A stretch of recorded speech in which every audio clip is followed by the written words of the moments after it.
Good morning इन 12th class. बेटा हम लोग चैप्टर 11 पढ़ रहे हैं। चैप्टर का नाम था शैशवावस्था में पोषण या न्यूट्रिशन इन इन्फेंसी। बच्चों हम लोगों ने ये पढ़ लिया था कि छोटा बच्चा होता कौन सा है। इन्फेंट वो होता है जो कि 1 साल तक का हो। ऐसे बच्चे का न्यूट्रिशन का बहुत ज़्यादा ध्यान रखना चाहिए। इसमें हमने कोलेस्ट्रम तक पढ़ लिया था। कोलेस्ट्रम में अक्सर क्वेश्चन पूछ लिया जाता है। कोलेस्ट्रम का मतलब होता है जब डिलीवरी होती है, जैसे बच्चे का बर्थ होता है, बच्चा बाहर आता है तो उसके 1 से 2 घंटे बाद माँ के स्तनों से, माँ के ब्रेस्ट से येलो कलर का गाढ़ा सब्सटेंस निकलता है, मतलब पीले रंग का गाढ़ा द्रव निकलता है, जो कि बच्चों के लिए, उस बच्चे के लिए जिसने जन्म लिया है उसके लिए वो अमृत के समान होता है। क्योंकि इस दूध को पीने से उसे पूरी लाइफ में कोई भी खतरनाक रोग नहीं होगा। इसमें इस दूध को पीने से, इस दूध को कोलेस्ट्रम या खीस कहते हैं, इस दूध को पीने से उसमें इम्यूनिटी पावर बहुत ज़्यादा बढ़ जाती है, जो कि उसके लिए बहुत ही अच्छी होती है।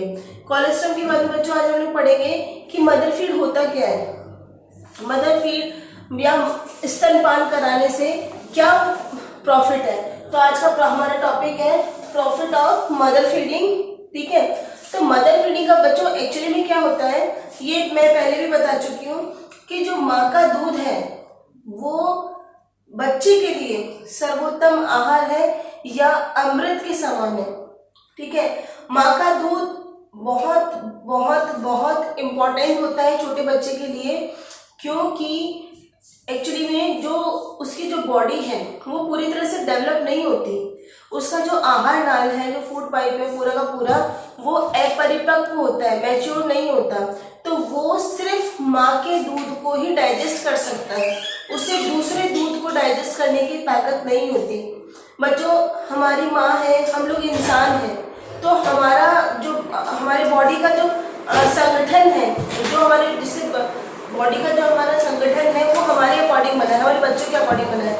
इसी तरह से अगर हम गाय भैंस का जो दूध बच्चों को पिलाते हैं, वो दूध हमारे लिए नहीं बनाती गाय, वो अपने बच्चे के लिए बनाते हैं ताकि उसका बच्चा स्वस्थ रह सके। तो माँ का जो दूध होता है बच्चे के लिए अमृत के समान होता है, और हमारी जो आहार नाल होती है, फूड पाइप जो होता है, वो पूरा डेवलप नहीं होता, इसलिए वो सिर्फ माँ के दूध को ही डाइजेशन कर सकता है। अब इसके बाद में प्रॉफिट क्या है बच्चों, प्रॉफिट ये है कि सबसे पहली बात है कि इसमें लैक्टोज, माँ के दूध में लैक्टोज जो है एक तरह की शर्करा है जो पाई जाती है, जिससे कि वो बच्चे के लिए, उसकी वृद्धि के लिए बहुत ज़्यादा फायदेमंद होती है लैक्टोज। दूसरा पॉइंट है इसमें कि माँ के दूध में किसी भी तरह के कोई माइक्रो ऑर्गेनिजम्स नहीं होते या जीवाणु कीटाणु नहीं होते जो कि बच्चे को नुकसान पहुँचा सके। इसमें नेक्स्ट पॉइंट है कि माँ का जो दूध है वो बच्चे के लिए सफिशिएंट होता है, उसमें सभी तरह के पोषक तत्व विद्यमान रहते हैं। नेक्स्ट पॉइंट है इसका कि माँ के दूध में लैक्टोफेरिन नामक प्रोटीन होता है जो कि बच्चे को कॉन्स्टिपेशन, कब्ज नहीं होने देता। इसके बाद है बच्चों माँ के दूध में जब माँ मतलब फीड कराती है तब क्या होता है कि एक्चुअली में 9 महीने तक उसकी डाइट जबरदस्त कर देते हैं। उसके बाद हमारे यहाँ जापा होता है, उसमें भी खूब अच्छा खान पान खिलाते हैं, तो माँ को वापस अपने सुंदर शरीर में आने में समय लगता है क्योंकि वो काफ़ी मोटी हो जाती है। तो जितना फीडिंग कराएगी उतना ही जल्दी उसका जो बॉडी स्ट्रक्चर है वो पहले वाली अवस्था में आ पाएगी। ठीक है, तो माँ को अपने वापस पुराना रूप पाने में ये जो फीडिंग है, स्तनपान है, वो फायदेमंद होता है। नेक्स्ट है बच्चों, जब बच्चा माँ का दूध पीता है तो सबसे अच्छी उसकी मुंह की एक्सरसाइज होती है। ठीक है, उसकी गालों की, जीभ की जितने भी मांसपेशियां हैं, जो भी मसल्स है वो डेवलप होती है और विकसित होती है। इसके बाद बच्चों जब भी बच्चा दूध पीता है तो इससे माँ को भी संतुष्टि मिलती है और बच्चे को भी सेटिस्फेक्शन मिलता है। दोनों को ही बहुत ज़्यादा ज़रूरी होते हैं, ये भावनात्मक रूप से एक दूसरे को जोड़ता है। माँ के दूध को बच्चों आपको कभी तैयार नहीं करना पड़ता, वो हमेशा तैयार मिलता है। इसका टेम्परेचर बच्चे के अकॉर्डिंग बहुत सही होता है, ना वो गर्म होता है ना ठंडा होता है, वो सिर्फ बच्चे के अकॉर्डिंग सबसे बेस्ट होता है। ठीक है, जो बच्चा स्तनपान करता है, मदर फीडिंग करता है, उसकी मृत्यु होने के चांसेस बहुत कम होते हैं।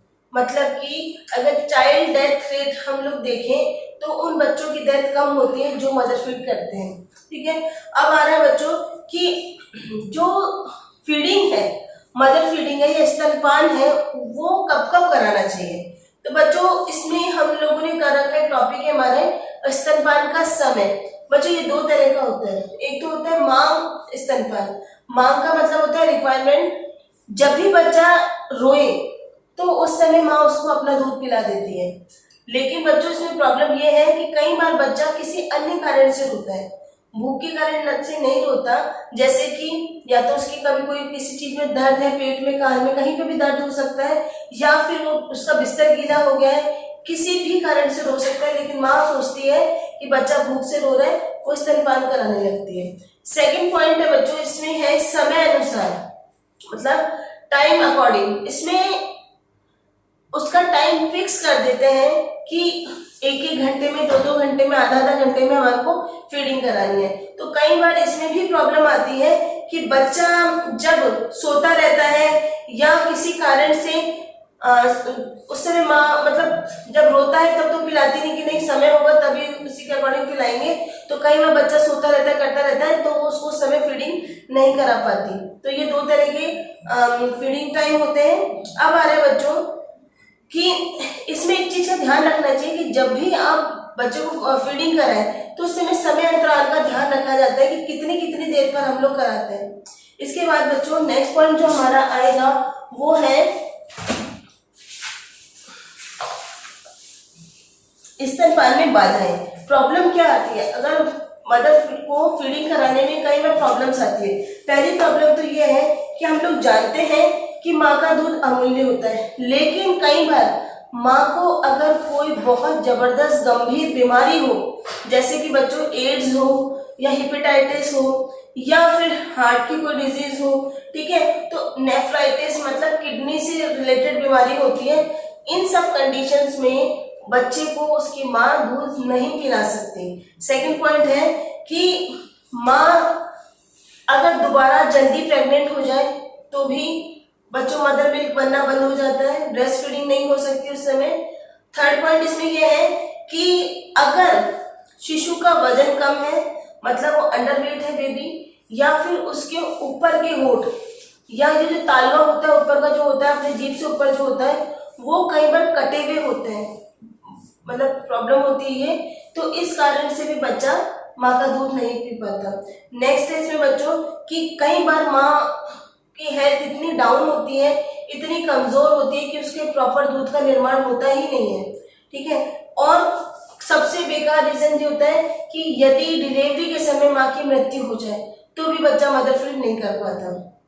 अब अगर ऐसी कंडीशन हो कि बच्चा दूध नहीं पी पा रहा है तो इस कंडीशन में हमें बच्चे को जिंदा रखने के लिए ऊपर का दूध देते हैं। ऊपर का दूध का मतलब ये होता है बच्चों की उसको गाय, बकरी या भैंस का दूध दिया जाता है। लेकिन मैंने आपको पहले भी बताया कि गाय बकरी का जो दूध होता है वो उनके बच्चों के अकॉर्डिंग होता है, तो हमें उस दूध को, जो पशु दूध है, जो एनिमल मिल्क है, उसको हमको कुछ चेंज करना पड़ता है ताकि वो हमारे बच्चे के लायक हो जाए। उसमें क्या करते हैं बच्चों कि गाय का दूध सबसे बढ़िया होता है, अगर किसी का हमको देना ही है तो सबसे बेस्ट गाय का दूध होता है जो भैंस के दूध से हल्का होता है। इस समय इसके जो इसमें प्रोटीन वगैरह बहुत ज्यादा होते हैं, प्रोटीन हुआ और अन्य जो मिनरल्स वगैरह होते हैं वो बहुत ज्यादा होते हैं, तो इसलिए बच्चे को गर्म पानी उस दूध में मिला दिया जाता है और उस दूध को भी अच्छे से गर्म करा जाता है, उबाला जाता है, ताकि उसमें किसी भी तरह का कोई बैक्टीरिया वगैरह नहीं रहे, जीवाणु कीटाणु ना रहे। और जो बर्तन दे रहे हैं, मतलब कटोरी चम्मच जो आप लोग यूज कर रहे हो, वो भी गर्म पानी से अच्छे से धो करके फिर उसका यूज किया जाता है, ताकि बच्चा उसको पीने से किसी भी तरह की उसकी कोई प्रॉब्लम ना हो सके। अब आ रहा बच्चों पाउडर दूध। पाउडर दूध, इसको बच्चों ये ध्यान रखना, क्वेश्चन में भी पूछा जाता है कि पाउडर दूध और फार्मूला मिल्क क्या होता है। बच्चों दोनों एक ही चीज होते हैं, पाउडर मिल्क और फार्मूला मिल्क। एक्चुअली में बाजार में डिब्बा बंद दूध आते हैं जिसको हम लोग फार्मूला मिल्क कहते हैं। ये बिल्कुल माँ के दूध के समान ही इनके संगठन है, मतलब अगर हम इनका कंपोजिशन देखें तो इसमें सब चीजें वो ही पाई जाती है जो माँ के दूध में मिलती है। तो ऐसा दूध को बनाने की विधि उसके ऊपर डब्बे पे लिखी रहती है, उस दूध को हम लाके बच्चों को पिला सकते हैं। अब ये है कि बच्चों, ये तो हुआ फीडिंग की बात। अब जब बच्चा 6 से 12 महीने का हो जाता है, ठीक है, शुरू के 6 महीने तक तो उसको सिर्फ मदर फीड करानी है, माँ का दूध पे जिंदा रहेगा वो। लेकिन 6 महीने से लेके 12 महीने तक की जो होता है, इस समय हमें उसका ध्यान देना पड़ता है। पहली बात तो ये है कि इस कंडीशन में आते आते माँ को ये सोच लेना चाहिए कि अब मुझे मेरी फीडिंग बंद करवा के उसको ऊपर का खाना खिलाना चाहिए। मतलब कि माँ के दूध के साथ साथ जब बच्चा ऊपर का कुछ खाने लगता है, ठीक है, तो ऐसे फूड को हम लोग सप्लीमेंट्री फूड कहते हैं या परिपूरक आहार कहते हैं। परिपूरक आहार या पूरक आहार का मतलब यही होता है कि माँ का दूध तो बच्चा पी रहा है, लेकिन साथ के साथ उसे ऊपर से हम खाना पीना भी सिखाते हैं। बच्चों, सबसे पहले जब भी हम लोग ऊपर की फीडिंग जब चालू करते हैं, सप्लीमेंट्री फूड देना चालू करते हैं, तो हमारे को इस चीज का ध्यान रखना चाहिए कि बच्चे का बॉडी वेट बढ़ रहा है, उसकी वृद्धि हो रही है, विकास हो रही है। अब माँ का दूध उसके लिए सफिशिएंट नहीं है, तो ऐसी कंडीशन में हमें उसकी ग्रोथ को ध्यान में रखते हुए ऊपर का फूड हमें देना चाहिए। सबसे पहले हमें लिक्विड डाइट देना चाहिए। लिक्विड डाइट का मतलब है कि तरल भोज्य पदार्थ जैसे कि दूध हुआ, छाछ हुई, फ्रूट मतलब जूस हुआ, तो ये सब चीजें बच्चा आराम से पी पाता है। गरम दाल में दाल का पानी होता है, उसमें आप उसमें हल्का सा थोड़ा सा घी या नींबू डाल करके देंगे तो बच्चा आसानी से, उसका टेस्ट डेवलप होता है, तो वो आराम से पी सकता है। इसके बाद हमारे को तरल अवस्था के बाद में हमारे को अर्ध तरल मतलब सेमी सॉलिड उसको देने चाहिए। सेमी सॉलिड में है कि जैसे कि उसको मसल करके केला दे दिया, उबला हुआ आलू जो है वो मसल करके दे सकते हैं, या फिर सूजी की खीर बना सकते हैं, जिससे कि वो थोड़ा सॉलिड भी होता है और बच्चा निगलने में भी आ जाता है।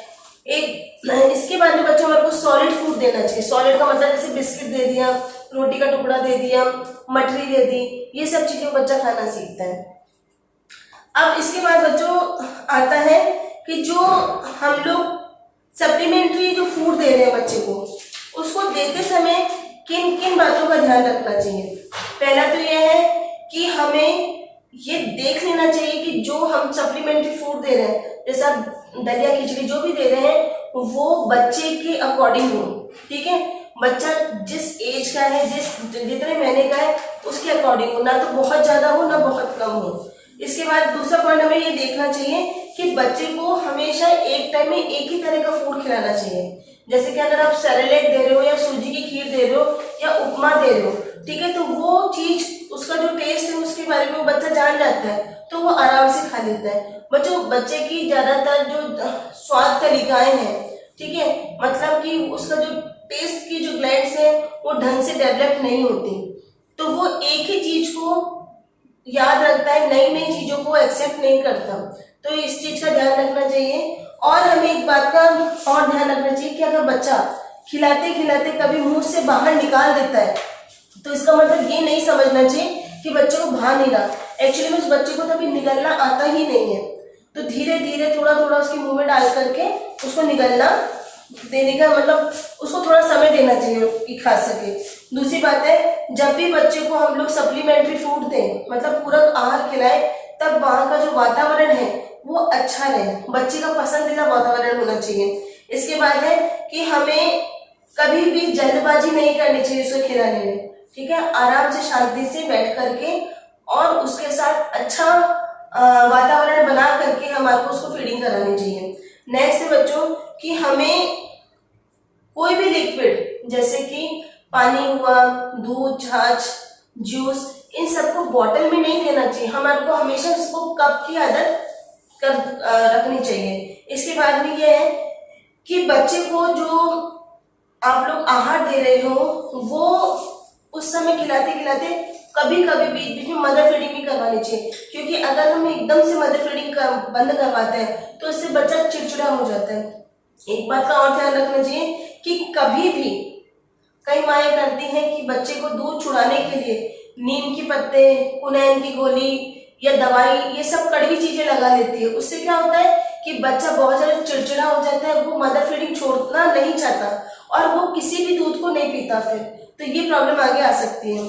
ठीक है, और ये भी ध्यान रखना चाहिए कि हमें उसके जो बर्तन है, बच्चे के जो बर्तन है वो ढंग से स्टेरिलाइज होने चाहिए, मतलब अच्छे तरह से साफ सुथरे उबले हुए होने चाहिए, ताकि किसी भी प्रकार का कोई संक्रमण नहीं हो सके।